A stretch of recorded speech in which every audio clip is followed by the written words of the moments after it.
বিরোধীপুর 2 ব্লকের সুলতাননগর অঞ্চলে ডেপুটেশন কর্মসূচি সারা ভারত ক্ষেত মজুর ইউনিয়নের পঞ্চায়েত অফিসের সামনে বিক্ষোভ অবস্থান করা হয়।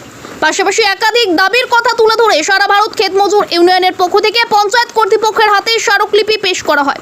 তাদের দাবি রয়েছে 100 দিনের কাজ অবিলম্বে চালু করতে হবে, পরিযায়ী শ্রমিকদের সুরক্ষা দিতে হবে, জীবনদায়ী ওষুধ ও নিত্য প্রয়োজনীয় জিনিসপত্রের মূল্য বৃদ্ধি প্রতিরোধ করতে হবে, সুলতাননগর অঞ্চল সংলগ্ন এলাকায় জল নিকাশি ও রাস্তা মেরামতি করতে হবে, এলাকাবাসীর জন্য বিশুদ্ধ পানীয় জলের ব্যবস্থা করতে হবে।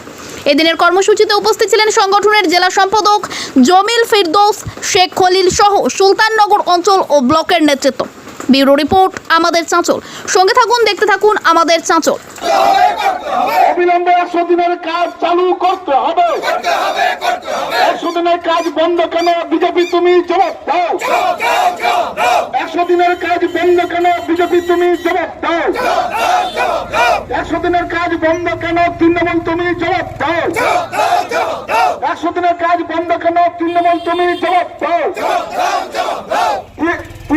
3,40,00,000 100 পরিযায়ী শ্রমিকদের কাজ বন্ধ কেন তৃণমূল, বিজেপি জবাব দাও। স্থানীয় ব্যবস্থা করতে হবে। সুলতাননগর অঞ্চলে স্বাস্থ্য কেন্দ্র বেহাল আছে, তার স্বাস্থ্য কেন্দ্র পুনর্নির্মাণ করতে হবে। হরিশ্চন্দ্রপুর হসপিটালে অবিলম্বে সার্জন সহ ডাক্তার দিতে হবে। হরিশ্চন্দ্রপুর হসপিটালে অবিলম্বে সার্জন সহ ডাক্তার দিতে হবে।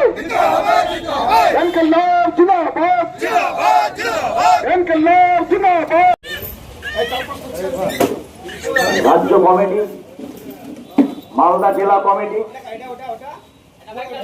ব্লক কমিটি এবং আমার মঞ্চের সামনে